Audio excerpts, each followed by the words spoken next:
Hello, and welcome to another fully live news episode of Hacking with Friends. My name is Kody KIlian. I am a security researcher at Varonis, and today we have my good friend and fellow hacker KIlian on, who is very small. KIlian, I'm sorry. Welcome back to the show. There we go. Thank you. It's good to have you on slightly early and the Mhm. actual time we're supposed to go live every week, I might add. Hey, it's nice to be back on. Thank you for having me. I appreciate it. It's like we're finally finding a good rhythm because for a few weeks we were traveling, going all different places. So now I think we're on track a little bit. Oh, well, don't expect it to last because I know that tons of conferences are coming up. I'm starting to get emails inviting me to teams that are starting to plan for these conferences. It really isn't that long until all the stuff is going to kick off. I think it's like 6 weeks or so until things get really crazy for me anyway. So I have another conference coming up relatively soon. I think I told you about this one. And we've kind of had a tradition of like talking about like, oh, if you're going to this conference for the first time, like here's some tips. This time, I want to put it out to the audience. Yes, James, I know we're early. This is actually if I was on top of things when we would start. I've just been starting at 2 p.m. no matter what time zone I'm in. And as you can Right. tell, I've been in a lot of random time zones. But yeah, so I actually wanted to ask the audience this time. If anybody has been to Tour Camp, TOOR, it's basically, like root backwards, like the Mhm. default login for Kali used to be. If you've been to Tour Camp, what would you recommend and what would you kind of tell me as a first time goer? Because I'm learning new things about this camp every day. So it's supposed to be an outdoor hacker camp, and there's several of these in Europe, and I just missed one called EMF Camp that I was really wishing I could go to this year. It just wasn't the year this year. I've got too many other things going on right now, but a lot of my friends are there, and man, I really wish that I'd been able to go. So this is the American version of that, apparently. And I'm very much looking forward to finding out what it's like to do hacker stuff while camping in kind of a free form environment. Right. So the lack of structure is kind of the nice thing here, where you make your own camp, you kind of get people to come and join you in that camp. You create ways for people to interact with you. They run like phone lines out to the various camps. So you can like call different camps, which is all really cool. So I'm really looking forward to going, but I wasn't aware that I couldn't just like drive up to the campsite. It's like Right. there's so little space that there's actually a shuttle that kind of drives you out and then you find a spot, and that kind of seems to be how it operates. So if you've ever been to Tour Camp, please, even if you're watching this on repeat, drop a comment and let us know what is different about this camp. What is fun about it. I know several of the people that I've talked to who worked at Layer 1 also worked at Tour Camp as staff, and I'm going to be running a bunch of workshops, so that doesn't exactly make me staff, but I am going to be like doing things there. So I want to learn more about it. And of course, I'm going to jump in on the Discord server. But if anybody in our audience has been there, I'm certainly going to have a lot to report back about it after it happens at the end of this month. So it's going to be from Wednesday till Sunday, I believe, the last week of this month. So yeah, it's really coming up soon. So if you're going to be going, then I guess I'll see you there. But if you've been before, please let me know. Like, what should I know about going to this conference for the first time? But it's basically universally good feedback is what I've heard from people who have been to this experience. So KIlian, hopefully I can bring you there next year if I make it back alive. Right. I was literally sitting here as you explained it. I was looking it up on my phone because I got to see what this looks like, and it looks awesome. So yeah, I'm curious to hear what your experience will be on this because it sounds. I don't know. I'm not much of a camping person, but like I could see this being fun. Like Yeah, I if I get get a bunk, I'm terrible okay. sleep. Yeah, I get terrible sleep when I camp most of the time. So we'll see whether or not I actually am having fun by day 3. I'm very much Mhm. like I enjoy having a very like solid plan for how I'm going to sleep, so that I know that the next day I can handle anything. Because frequently I plan for way too much, and then I have to like Mhm. use all of my reserves to deal with the chaos. So we'll see if camping Yeah. outside is conducive to that style. So I think James is right. They shuttle you out to the middle of nowhere. Yeah, is this at Camp Crystal Lake or where's this at? well, it is going to be on the San Juan Island. So yeah, if this was a horror movie scenario, then you would be isolated on an island where it would be like kind of difficult to get off. So maybe bring a boat, just bring a kayak in your car, so you could just leave There you if you feel like go. it and go to a different island. There are ferries that run, and I actually when I was I think like 17, 16, met someone on AOL Instant Messenger that lived on that in the San Juan Island. So I've actually been up there Interesting. many times because I made a friend there and I got to experience it as a kid. It's absolutely gorgeous. So it's like right on the border of Canada. So yeah, it's one of the most beautiful settings I think to have a hacker camp. And right now is a gorgeous time to be out there. So the bugs are going to be crazy, but you know, it is what it is. It really is hard to get away from that now. Okay, so I've got some things I want to show off before we get started on the news. One of them, I was just waiting for this to happen. First of all, it's a great joke, so I really appreciate the name Total Recall. But we were talking about the Windows like recall feature that basically screenshots your computer and allows you to go back and like kind of analyze the behavior. Well, now there's a tool to abuse that called Total Recall. It really did not take long. And of course, that dumps key presses, text, and screenshots as JPEGs made in the last few months using Microsoft Recall. So from now on, I believe this is going to be a cat and mouse game of people abusing this feature that everybody agrees is easy to abuse. But now that it's been demonstrated, you might want to check it out if you're curious as to how the Windows Recall rollout is going. I also, oh, sorry, go on. No, I was going to say, it was funny that we talked about this just last week. I was at the Gartner conference in DC for the first half of this week, and it came up all the time. I mean, AI in general, but this particular recall feature built into the Copilot PC or whatever they're calling it nowadays came up so often. And universally, people are like, this is not going to end well. I mean, yeah, I'm worried. Yeah. I mean, it definitely could be. I realized it was sharing. My screen share was like showing the complete wrong article, but you know, there you go. So yeah, if you want to check this out, Wired has a good piece on Total Recall. We have a lot of other news to go over, but if you're looking for tools of the week, then this is one of my picks. My second pick for tool of the week is going to be this shade map. So often when you're trying to identify something or even like a particular time when something might have been taken, and maybe you already know the location, then this is a map that includes all the trees, all the bushes, all houses, all buildings, and allows you to adjust the time of day for a particular location and see exactly what the shade pattern would look like. So if you want to identify the time of day in a particular video and you want to basically see you know, what a shadow should look like in the background from a mountain or a building or something like that, this is a tool that allows you to do geo investigations and incorporate information like shade placement into your investigation, which to me is pretty crazy. So like I don't know, I've never seen something like this before, but frequently a shadow will be a critical clue that gives you context of maybe like what time of day this must have been. So being able to at least establish that on a particular day would certainly be useful to a lot of people's investigations. And I think that this tool not only allows you to place a particular spot based on shade, but it also allows you to potentially lock a particular time that an event happened. Yeah. Super, super cool tool. It's funny. One more sidetrack about the recall thing. James says opening a private window doesn't mean much anymore. All it makes me think about with that comment and the recall is I think there's a really old XKCD comic that was like somebody like looking at something inappropriate in like an in-private browser, and then like the next panel it zooms out and he's in like a library or something with people around. Yeah, that's just the way it feels. Right. Yeah. And that's why we were talking about some of the client side scanning that was being kind of like potentially normalized and integrated into people's phones, where it basically like nannies anything that comes into your phone. And even if it comes in encrypted, it gets automatically scanned and you get reported if it gets identified by certain groups that are, in that case, not actually official government groups, just kind of like agencies. So it raised a lot of alarms that maybe we're having too many people look behind the lens here. And that's kind of now happening to laptops only and computers only. The problem is it's not necessarily for, you know, rescuing children in this case. It is just for convenience, and that makes the argument all the more difficult in my opinion. So yeah, it seems like this may now be opt-in, but the same kind of argument that people were saying against that kind of scanning kind of applies here, where yeah, if you expect to be using a computer in a private way and you have a tool that's collecting all this data that can easily be exfiltrated, that's obviously something that hackers are going to love to abuse. All right, so we have the Geo OSINT tool, and then I wanted to talk about 1Password for journalism. So I have done a lot of training, and I actually keep in touch with a lot of the journalists that I have trained.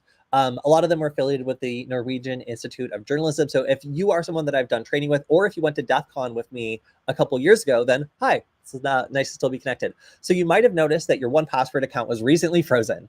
If you're a journalist that trained with me, or if you're somebody who applied to the 1Password for journalism program, then right around the RSAC conference, your account was automatically frozen. And that meant a couple of key things. One, you can no longer add credentials to your vault. Two, you can no longer autofill. And this is a best practice thing where years ago, I covered a tool that steals clipboard passwords and basically assumes that people are going to be using password managers by copying and pasting. And 1Password responded and said, well, this is not best practices. You should be autofilling. You should never be copying and pasting. So it basically took this group of people that they said like, hey, we really value you. We think that your security is really important. Gave them a free account for several years. And then like very abruptly downgraded it so that they can no longer functionally use that. So a lot of the journalists that I trained before reached out and asked me like what was going on. And they were basically put in a position where they're now forced to pay for this subscription if they want to have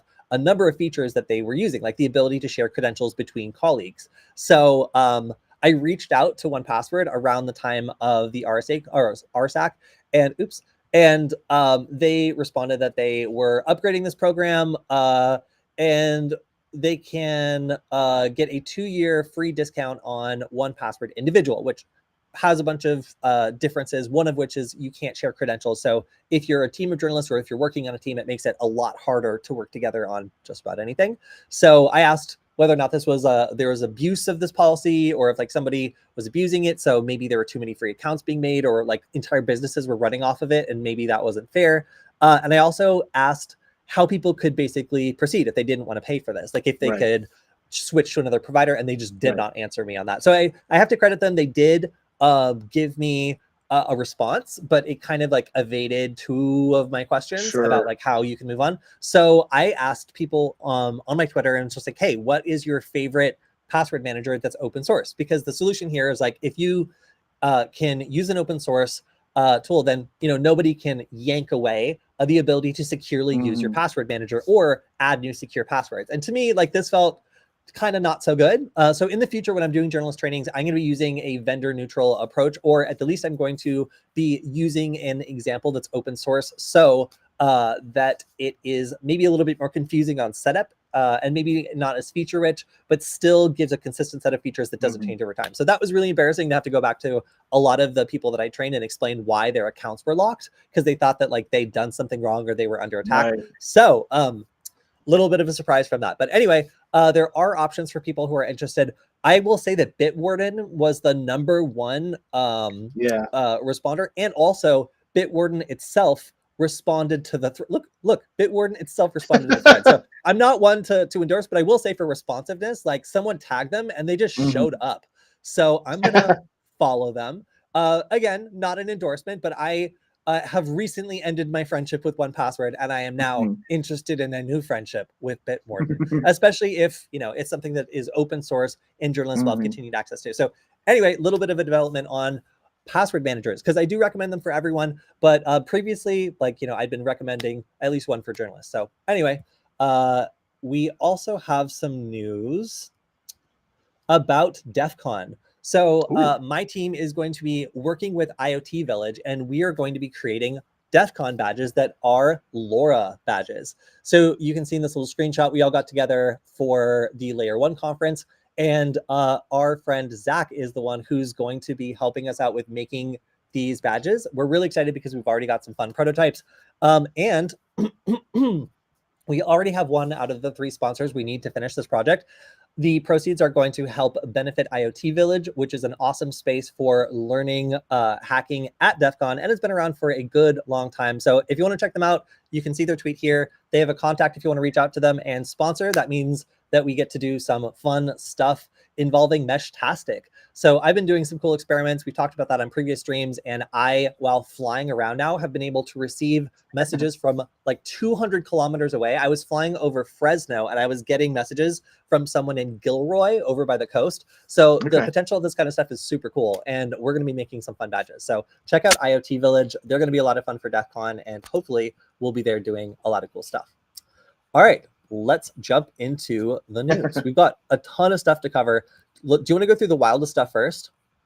Yeah, let's do that. All right, so recently we were talking about how Android devices have switched on the ability to discover air tags that are tracking you. And previously, Android users were just not aware of this. I've had 3 air tags in my luggage for a super long time, and I, forgot about them until very recently when I started getting relentless amounts of notifications that they were, in the car with me. So this is a case where somebody who was a human smuggler or a suspected human smuggler was using an absolute ton of air tags to monitor someone he brought into the United States. So this was an investigation that showed the full potential of how this technology can be used to stalk people and to be incredibly invasive, especially in domestic situations where someone feels like they don't have anywhere to go. So the FBI got involved in the situation, and they did things like they disabled the air tags and saw how this person reacted in order to definitively prove that they were the one who was placing them. So, for example, they disconnected an air tag in a specific spot and then observed him show up and start looking around, trying to figure out where it had gone. So really, really important to note how this technology, while convenient, can also be used in all sorts of unfortunate ways. This was one of the craziest stories of the week, just because of how many air tags were used and all the different places they were placed. Now, because of some of the updates to Android, it's possible for someone to detect this sort of tracking a lot more easily. But it's just shocking to me that air tags came out how many years ago, Kilian? Oh boy, it's been pre-pandemic, I think, wasn't it? I mean, I'm trying to remember back. So that's quite a while, at least 5-6 years, maybe more.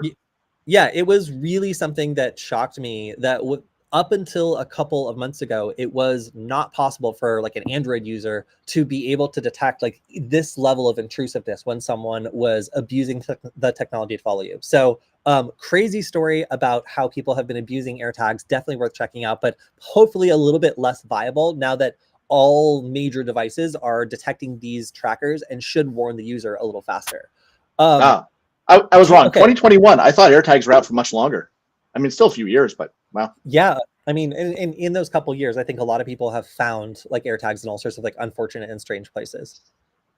So I'm jumping to the middle of the article in this one because the header is quite graphic. But this is a story that we were talking about some of these anonymous and encrypted messengers that are often embedded into phones that are sold to criminals or people who, very much value their privacy for reasons.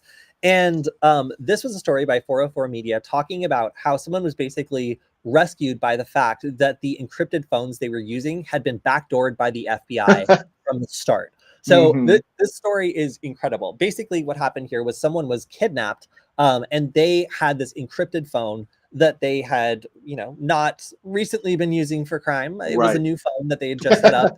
The FBI was basically monitoring it. So from the second he opened it up and he was messaging people on it, the FBI was live monitoring the events of the phone. He got kidnapped, and the kidnappers sent a photo of him beaten up to his friends and family via this app and started demanding money. And the FBI, because they had backdoored this phone from the start, was not only able to intercept these in real time, but also get his GPS coordinates and send a tactical unit to basically rescue this guy, which incredibly, incredibly crazy that the only reason he was able to get help was because he was like possessing a phone that was completely backdoored from the very beginning. Never heard of anything like that. But we talked about how a lot of these drug marketplaces and also how some of these encrypted phones have become increased targets for law enforcement because they attract so many people that are looking for these sorts of services. And there's kind of this like legend that these things exist out there and that can facilitate all these kind of unfounded claims that people jump on and start doing illegal stuff, which apparently gets live streamed to a police center like somewhere in Texas. So this to me was probably one of the craziest things. I think this was also covered on like Darknet Diaries recently. Like a friend reached out to me and was like Mhm. talking about this. So if you're looking for a wild story about the cat and mouse game between encrypted communications and like police agencies, like check this one out by 404 Media. It's probably my favorite read this week. All right, on to less all relatively unfortunate things. We have a AI data breach. So this is from Hugging Face, and this is a platform where people are able to distribute AI models and share AI training data. There's a lot of things that are stored here, and a lot of companies use this to enable AI models to be embedded in their products or to be used live. This is something that a lot of researchers use. And when I was messing around with AI tools, because I had a laptop capable of doing it, I did use a lot of things from Hugging Face to store model weights or like other like trained models so that I didn't have to do the training all over again. So it seems like their Spaces platform was breached. And it looks like secrets may have been exfiltrated. So they were recommending that users refresh their tokens and switch to something called finely grained access tokens. Kilian, do you have any experience with these? Because I had not heard of them before. No, this isn't. This is a new one for me. I mean, we talk a lot about how like the API keys and access tokens are often overlooked in corporate security. Um, Developers and things will leave them around and often lead to smart attackers finding them and leverage them to connect to other systems and even more juicy treasure troves. But this particular one, I'm not familiar with. I haven't that experience. Yeah. So it seems, and I'm just like kind of spitballing, it seems kind of self-documenting that it has like specific permissions or like it's very, very limited in what it's able to do rather than giving like kind of total access. They seem to explain it here, but this article made my eyes cross, so I stopped reading it about halfway through. I had other things to do. So that's the recommendation basically, is that like you shouldn't have like such like open tokens, and instead you should use these new fine-grained tokens, and that's going to give them tighter control over who has access to the AI models. But AI models are like, you know, hot. Like if you have a novel AI model, or if someone wants to steal it for espionage purposes, or to avoid having to rent out a very expensive cluster of computers to like do all the computation, then like these weights and these models seem like something that's absolutely worth stealing. So it also could be used to pivot into other organizations' environments. So if you've got authentication tokens, if you've got API keys that are being exchanged with an AI to allow it access to your data, then potentially this attack could also reflect back on people who have these integrations and have given the integrations access to sensitive information potentially to like, you know, allow the AI model to perform a specific function. So, you know, think like a chatbot that has access to a bunch of service documents, some of which might not maybe should be external. Theoretically, somebody might be able to abuse those secrets to then exfiltrate the data that you're using to power the AI's like interaction with customers or something like that. So kind of a complex breach to understand in terms of like what could happen from this. But that was kind of my take on what the implications were here for why this is kind of a significant breach. All right, next up, we have Cox, which is one of, I think it is the largest private broadband like telecommunications company. So they have a bunch of supplied modems, and this is something where I always just immediately switch mine to something that the vendor didn't supply, because so frequently the settings that they use are either not updated very frequently or optimized towards just getting people to not complain and not necessarily security. So if everything is kind of like slated towards convenience and these things all have the same configuration, then frequently they are susceptible to all being hit at the same time. And we just talked about in the last stream how a mystery attacker disabled a whole bunch of routers by hitting them all at the same time. And guess what? They were all from the same telecommunications company, and it caused a widespread outage in the Midwest area. So I don't know if it was this one. I can't guess. But, you know, it does certainly imply that the problem of a telecommunications company giving out routers that all have a vulnerable configuration and then potentially having an attack that allows somebody to just disable internet in a large area, that could have very real implications for you know, overall the overall area's ability to do business, and being able to ransomware like a whole geographic area by disabling like a whole region's internet. It's hard to calculate the economic damage that would cause, but it certainly seems like at a certain point a pretty straightforward calculation. if threat actors are looking for new ways to attack. So anytime I see like widespread attacks or test attacks, I always start to think about how could they monetize that. And it's a little scary to see widespread ability to just disable internet in a geographic area. That, you know, can't be good. That's the thing that I don't think a lot of people maybe are familiar with too, is like all of these devices do have management interfaces. Going back way long time ago in my career, I used to work and do support for cable modems and things like that. So that's something that I don't think people realize. You can do all sorts of stuff. It's mostly for user diagnostics, but like there's config stuff and all sorts of other things back there. So it's just interesting now at this point in my career to see like it's still coming up. Yeah.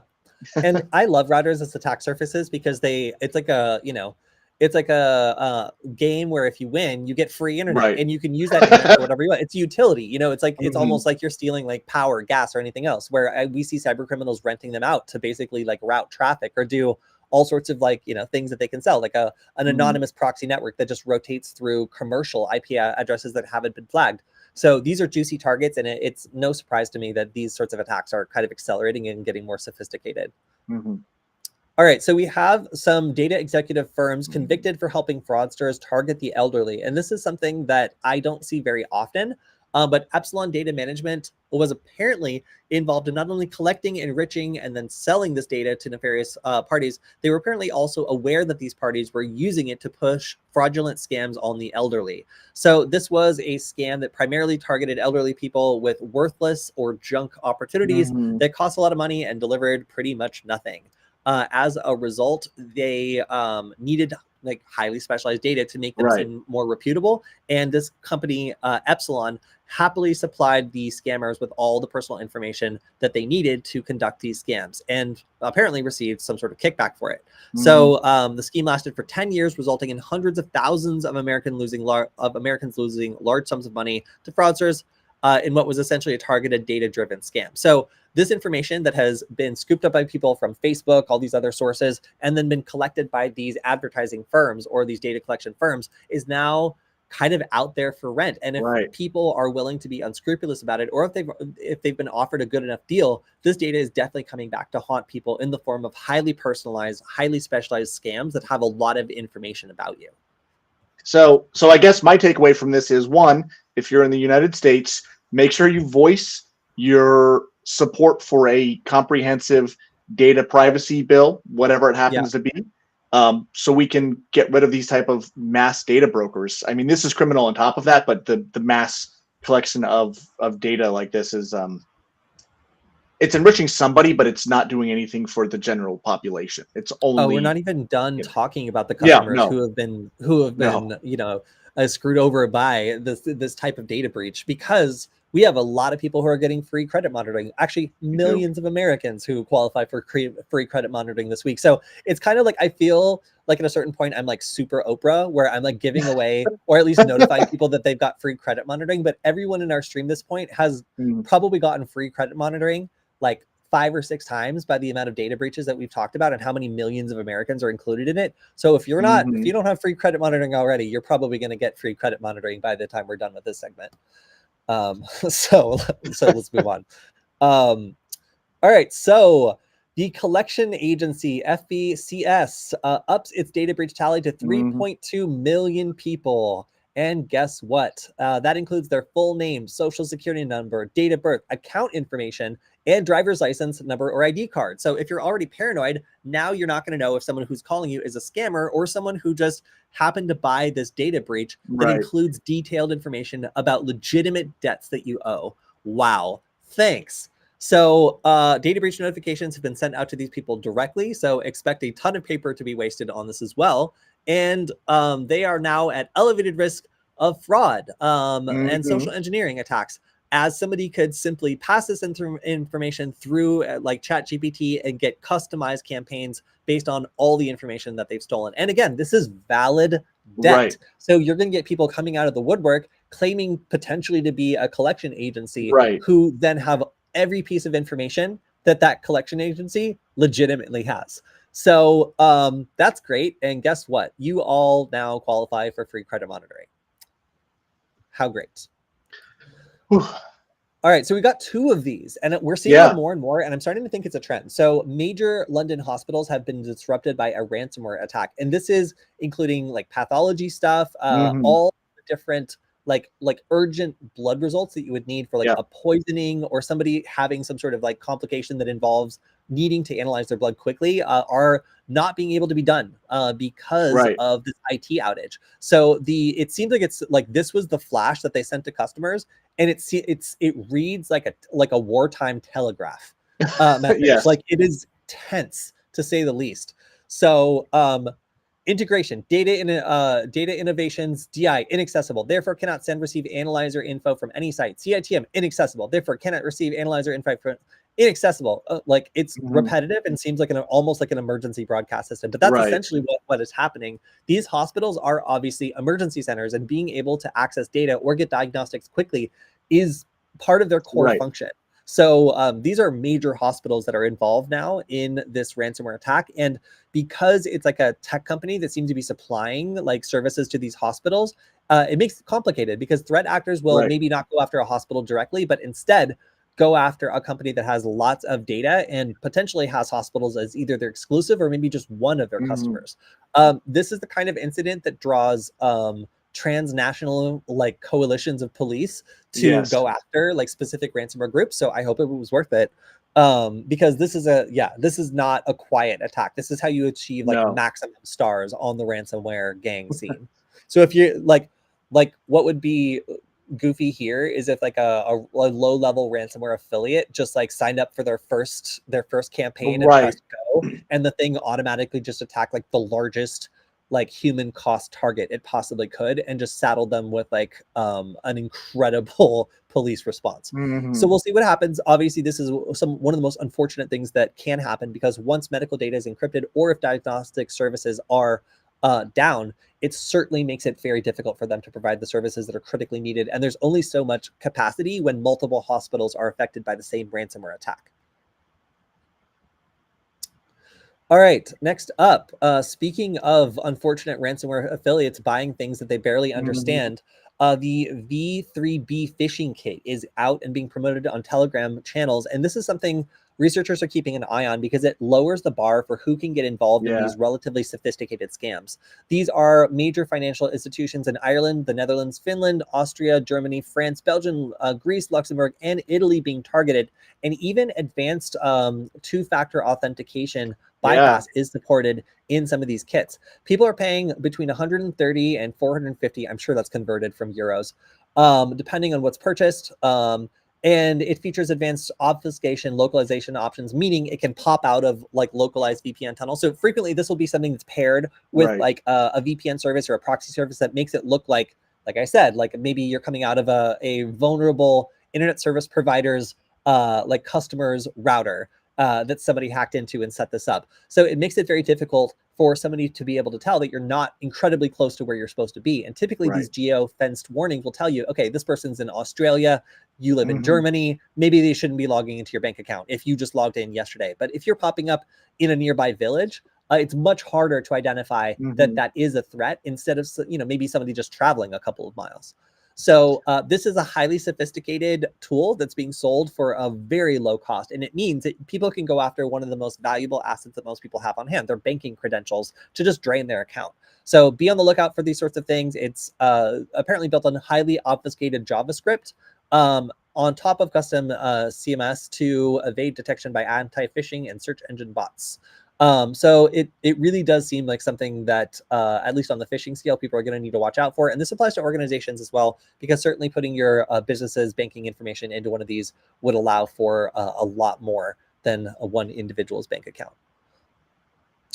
All right, so the FBI is warning of fake remote work ads. And this is basically the same like pig butchering scene we've seen over and over, recycled into a new format. So what is the grossly named pig butchering? Well, it is typically a scam where people are told that they are making earnings, and they're seeing this fake number go up and up and up. But then when they try to cash out, it continues to charge them fines and fees, waiting periods, and eventually they realize that they're never going to get that money. And the entire point is all those fees, all those fines, all the money they pay to unlock things or invest is actually going directly to the attacker. So this version of that scheme will offer you an easy job where you're like optimizing a website, or you're just clicking around in your underwear, like doing basically almost nothing, and purports to pay you like a huge amount of money. So in order to unlock these jobs, and they're very competitive, so you have to pay to unlock them, you have to put real money in. So maybe assume it's like $25 per job, and it gives you $100, and you're like, wow,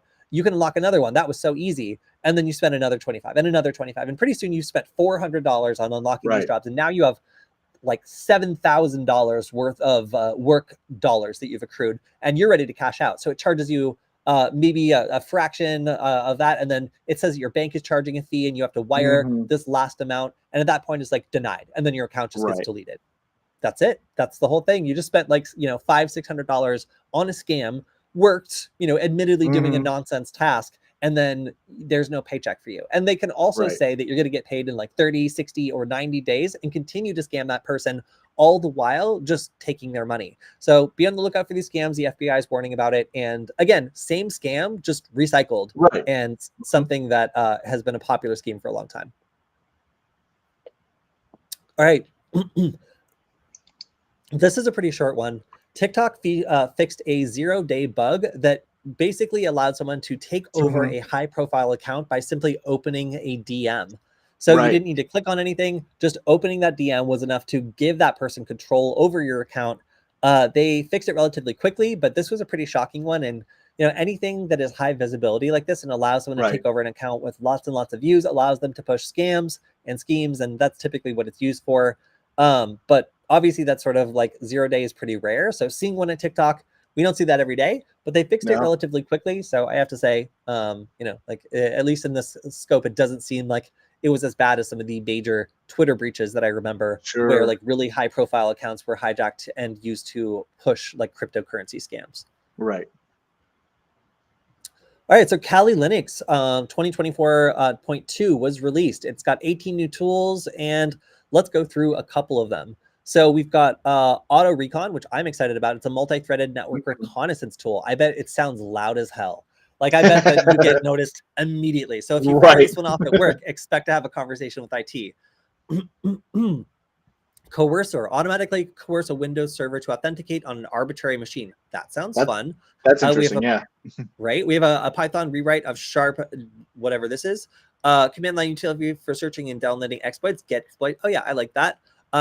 Go Witness, which is a web screenshot utility using Chrome headless. Horst, highly optimized radio scanning tool. This is another one that I'm really interested in. I was gonna say, I saw that in the list, and I'm like, Cody's gonna be pumped for this one.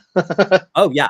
So this is a advanced yet simple tunneling / pivoting tool. I don't do a lot of red teaming, so this doesn't particularly interest me at the moment, but I can see like utilities where I'll just like use what is an attack tool to just do like a mundane like networking task because it's convenient, using a gun to turn off the TV, as it were. And then let's see, man in the middle 6, pwning IPv4 via IPv6. That's mysterious. That intrigues me. NetExec, network service exploitation tool that helps automate assessing the security of large networks. This was the other like networking tool that I'm really excited to try out. This one sounds potentially maybe less loud because if you're auditing a large network, presumably it's like a corporate or some other network, and maybe it's supposed to be quiet, or maybe this is just like a networking tool. I'm excited to find out. We have pspy, which can monitor Linux processes without root permissions. That sounds useful for a number of things. And we've also got payload development tools, Snort, which is something I've heard of before and I've seen, and I think I actually covered this on Nullbyte way back when. And this is a flexible network intrusion detection system. So I talk a lot about like how to defend against attacks as well, and Snort is something that's come up before. So being able to detect network intrusions through like sniffing or snorting, as it were, for suspicious traffic is often something like, oh yeah, maybe use like Wireshark, or maybe use like Kismet. And while those are good, they're not specifically dedicated to doing that, whereas Snort actually is. So yeah, excited to see that there. And there's also an API to access the Wayback Machine. Lots of cool stuff. I think people will also get some use out of running applications via VPN tunnels with temporary network namespaces for stitching things together or servers together. That seems pretty cool. So yeah, lots of cool updates. So if you're looking for some fun stuff to do, try updating Kali and trying some of these new tools. All right, next up, So this is the KIlian ransomware gang being linked to the attack on the London hospitals. So this is a group of Russian cyber criminals. Yes, we can see the same frantic alert. And this attack obviously is something, like I said, will probably provoke a pretty large international response. However, if these cyber criminals are in Russia, it's super unlikely that anything is going to happen to them, which may be the reason why they've been emboldened enough to go after something that would be considered critical infrastructure. And yeah, so definitely expect attacks against this criminal group's infrastructure now that they have exposed themselves. And this is also a group that used to go under the name Agenda, but looks like they have been rebranded about a month later. So still more details coming out on this, but there's a lot of focus on VMware ESXi virtual machines. And I've only been aware of these since the big Las Vegas casino hacks, because they came out that those were what was targeted. But apparently these are an incredibly important piece of a lot of businesses' structure, and targeting them is increasingly popular. So we'll go also through some tools in a minute that are kind of targeting that, and that kind of explains why. All right, so this is a ridiculous story. KIlian, what are your thoughts on this? This was funny. I think this wins the award for the most. How do I want to put it? I'm not gonna say wholesome attack or breach, but because the whole crux of it is Disney shut down the Club Penguin, which I'm too old for that, but I've heard about it. And so somebody stole the source code more or less and have been running their own rogue Club Penguin servers and then released a trove of information around it. It's a little bit wholesome. It's at least not actively malicious, but not much to it. Can I just say that Bleeping Computer's coverage has gotten so much better since they started using Midjourney instead of the same 6 stock photos for everything. Right. Of all the things that AI has improved the most, I think Bleeping Computer's coverage is possibly the most. So yes, this is a story where somebody, a Club Penguin super fan, as it were, hacked into Disney and had one objective: find information about Club Penguin. Instead, they got 2.5 gigabytes of internal corporate data, which includes a lot of inside information about corporate strategy.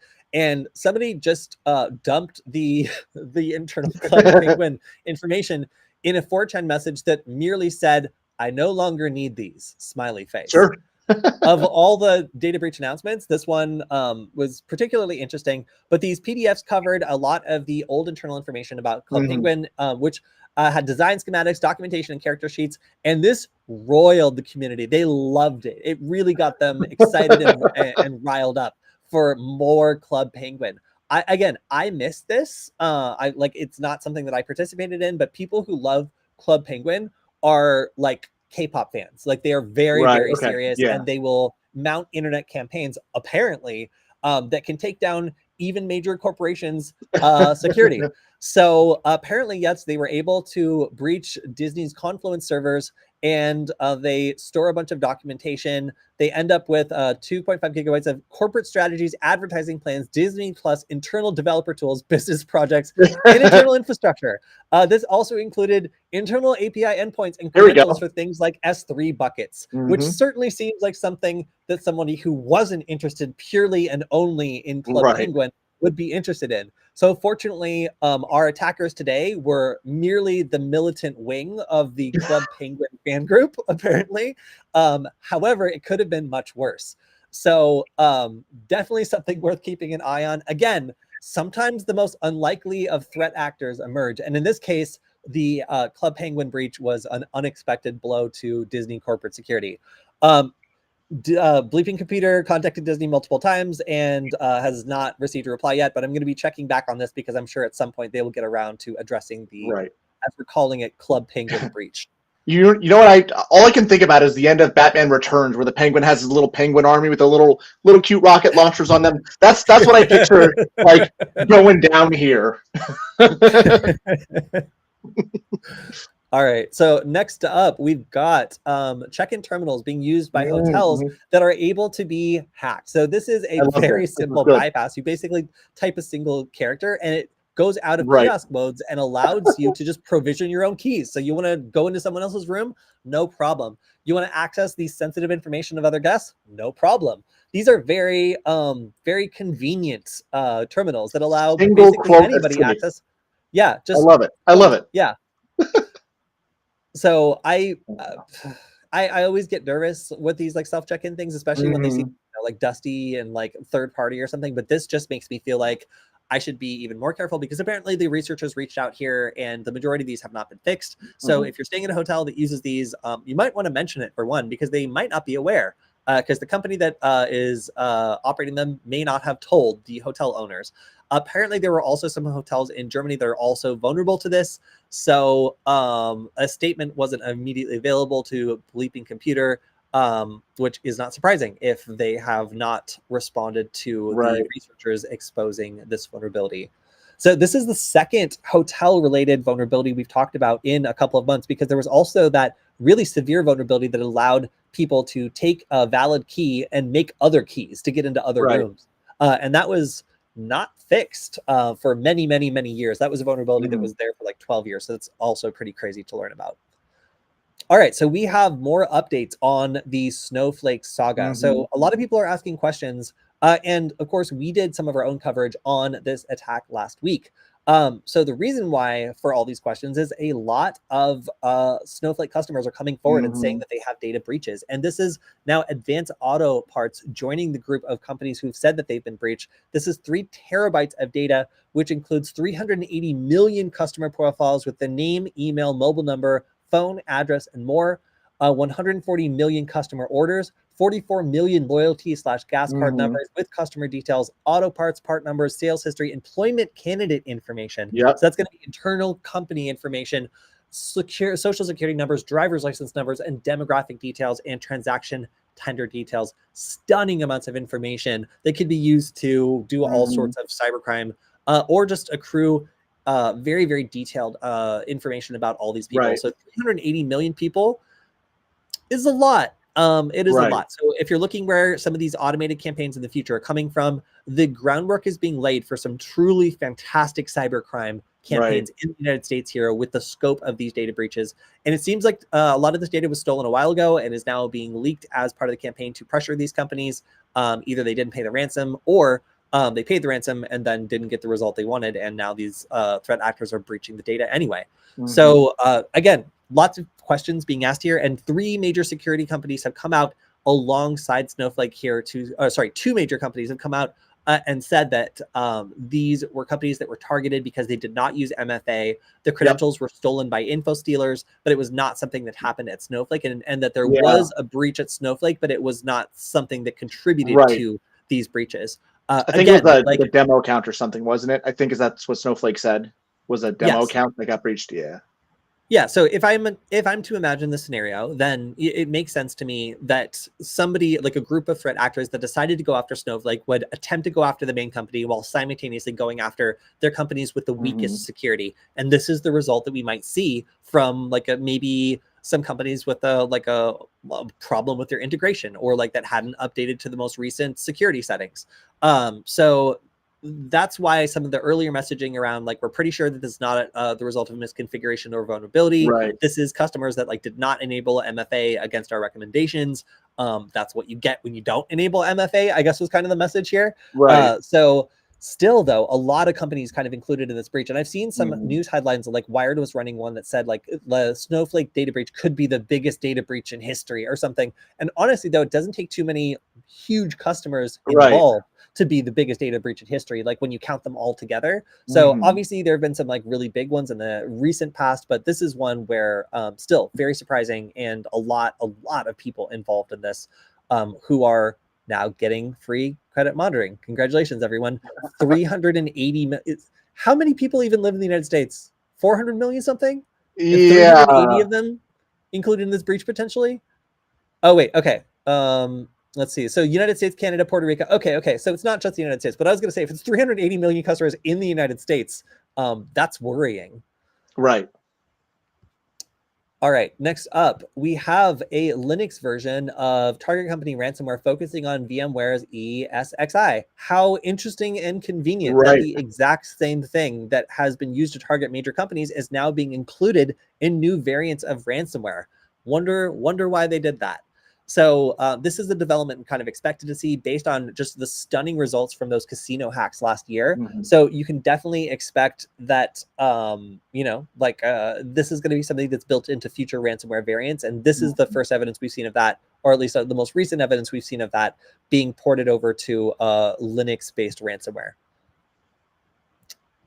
All right, blazing through this. So if you have had a breach and you've kept quiet about it, that could be not a winning strategy. So it turns out the FBI has recovered 7,000 lockbit keys. So that's potentially 7,000 lockbit ransomware victims. So if these are companies that have concealed the breach and they haven't told anyone about it, they could actually be just one contact from the FBI away from getting back all of their data. Now, a lot of people are like afraid of admitting the breach. They think that, it's going to affect like the way their customers see them. But, Right. Honestly, like the solution could just be contacting law enforcement and then telling you if they've already taken down this ransomware group and have the means to restore the data that was ransomed by them. So kind of an encouraging sign that the FBI is trying to reach out. But obviously, it seems like they have the keys, but they're not really sure who those keys go to necessarily.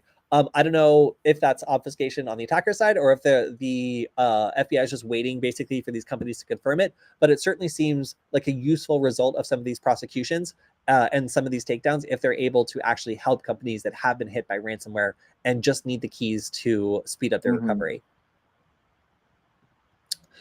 All right, so why should you not pay a threat actor? Kilian, what were your thoughts on this story?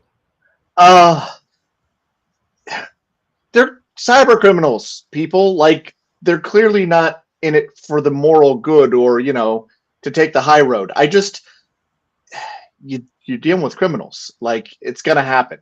I didn't have much of a thought of it, but like, this is not a surprise to me that it doesn't happen more often than this, to be honest.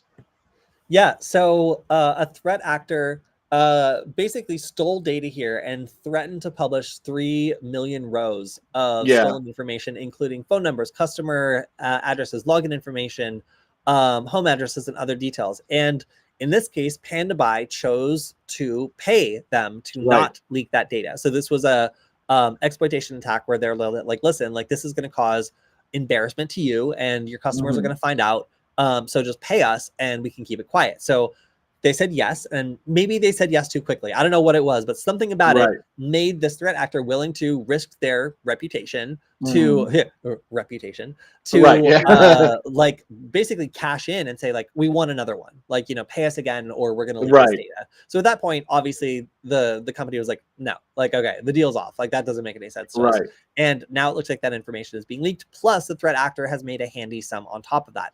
So it's really difficult for these companies to know if they're dealing with like a quote reputable brand of ransomware operator that actually does what they say they're going to do. And some of the largest ones obviously will do that. But frankly, if they land on hard times, then leaning on these giant buckets of data they can always turn around and sell is probably going to be too tempting for them to resist, especially if they can turn around and use that data for other crime privately without exposing it to the general public. So even if they're just sharing it with other cyber criminal organizations or other intelligence agencies, maybe a lot of this information is still very valuable and would be bought covertly, even if it's not sold on the open market. So super difficult time for PandaBuy because they chose to risk it and then ended up getting burned. Yeah, and just to keep in mind too, it's worth pointing out that a lot of the ransomware groups operate in an affiliate model. So you could be dealing with all sorts of people under the umbrella that's not, the reputable one. Also interesting too, if you scroll down a little bit more, the threat actor claimed they managed, up just a little bit where you were. Up a little bit more. Is that it? No, keep going, just a little bit more.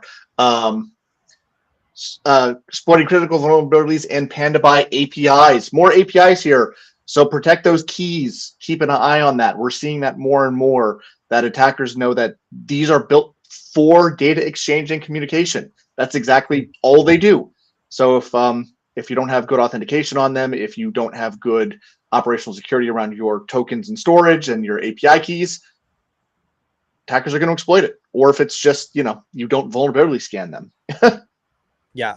No, a lot of people being included in this breach because they are, as it says here, an intermediary between Chinese vendors and then various people who are buying in areas that they don't ship to. So a lot of people included in this breach. All right, this is a short one. GitLocker Wiper is attacking GitHub repos and basically contacting the owners and saying if they want to get their repos back, then they're going to have to pay. This is using stolen credentials and primarily works against accounts that are not using MFA. So obviously that is best practice at this point. A lot of these attacks we talked about today have been exploited because they're not using MFA. But yeah, look at what the number one suggestion. That's it.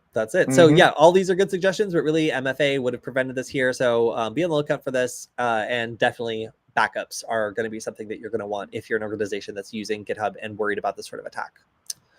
All right, Fog Ransomware is a new group that is targeting the U.S. education sector via breach VPNs. We like to keep an eye on emerging cybercrime groups, and often, like Kilian said, these are either affiliate organizations or sometimes they're just smaller groups of criminals. And it's not really clear which one this is, but it originally started in May of 2024, and it has been tracked ever since then and is using VPNs for initial access.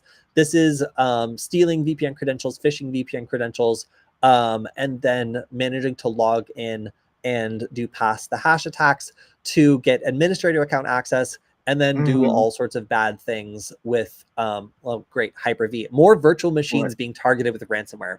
So obviously, education sector has a ton of sensitive data about kids. It has a ton of critical information for running schools. So, deleting everyone's grades, like deleting the curriculum schedules, the ability to pay people, schedule things. That's all going to cause tons of problems.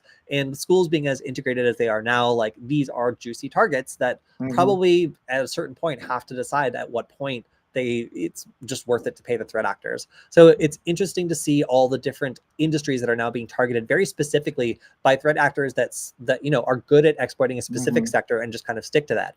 Education is one of those things where it's probably not going to be, you're not going to get as big of an international coalition as you do going after hospitals. But then again, if you're not based in Russia, it probably makes sense to maybe not go after those targets. All right, almost done.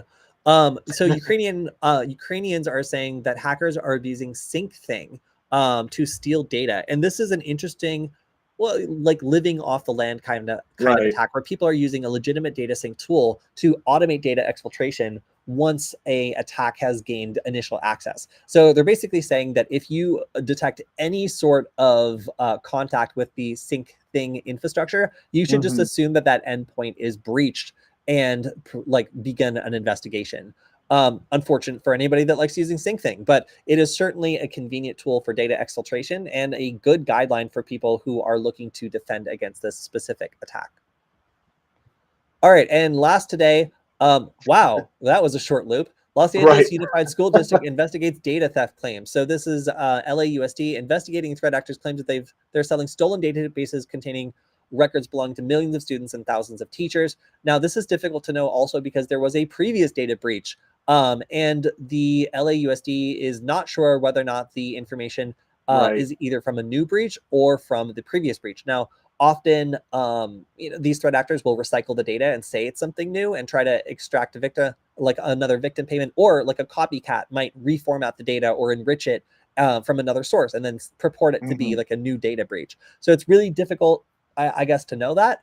But Vice Society has previously hit by, LAUSD was previously hit by Vice Society in 2022. So again, like it's a little confusing here whether the data that's being offered up for sale is new or if it is something that was stolen in that ransomware attack. And that's just about all we have this week. A lot of things to go through, and also a lot of cool and interesting new tools for both threat actors and also for investigators, researchers. That shade map one being probably one of my favorite that I've seen in a while. So couple good comments here too, talking about Tai Quan Guang was saying, I wonder how proficient I can be in the hacking trade. And James, of course, is encouraging him to do the bug bounty program. So good discussion here. Broke Hacker also says that he feels like all the companies who would pay for this are running scanners. Yes, they are. I mean, they absolutely are.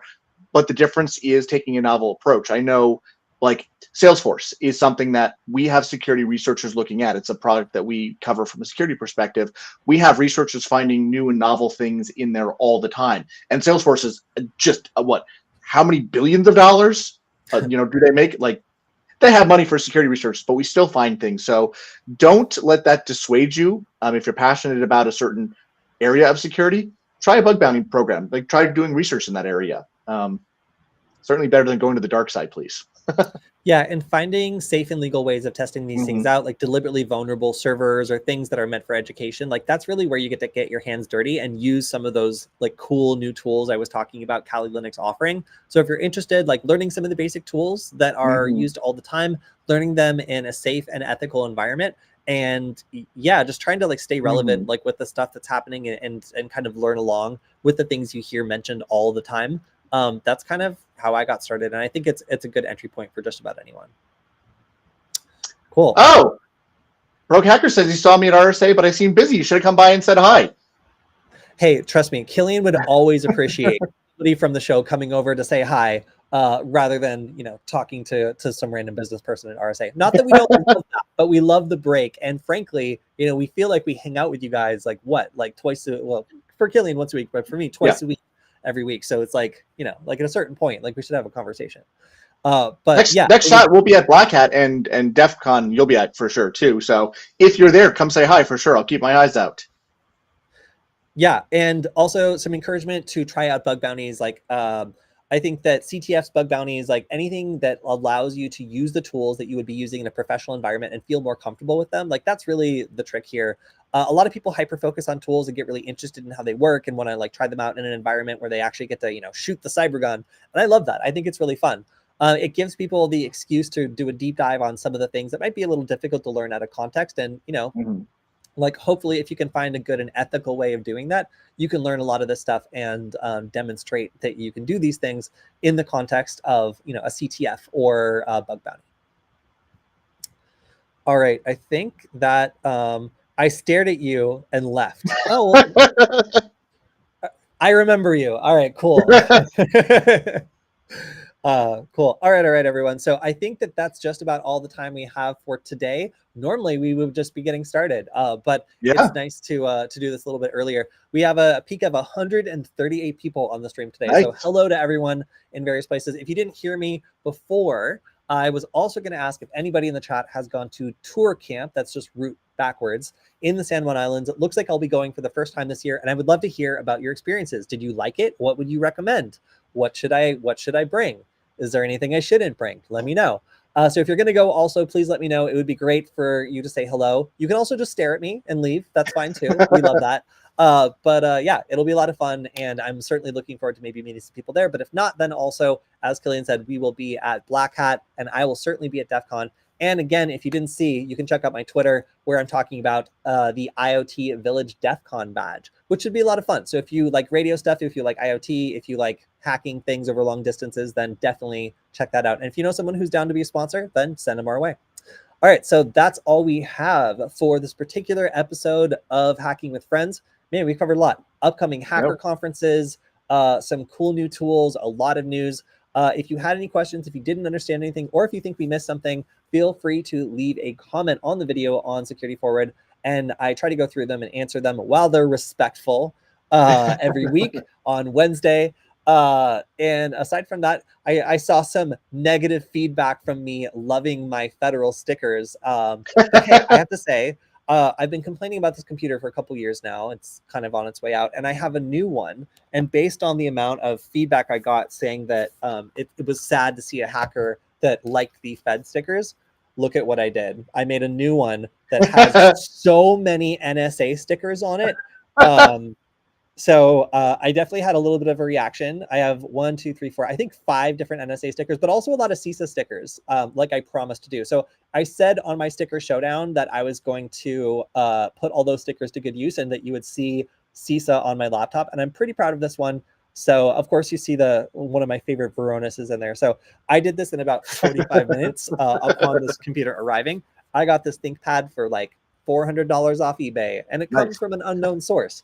So I will certainly be having fun trying to switch the stream over to this. I didn't do it this time because I didn't want to roll the dice, but look forward to a new set of random stickers and colors appearing on the bottom of the stream coming up. So that's all we have for this week. I will see you next Wednesday, everyone. And Kilian, thank you again for joining us. Thank you. Hope you'll be back next week. And I think we're also going to try to have our incident of the month as well. So maybe you could join us for one of those too, and we could ask some more questions and like have some more conversations, because those are always pretty crazy. There's a lot of interesting incidents that our team finds I've never heard of. For sure. All right, everyone. See you next time. Have a good weekend, and goodbye. Take care.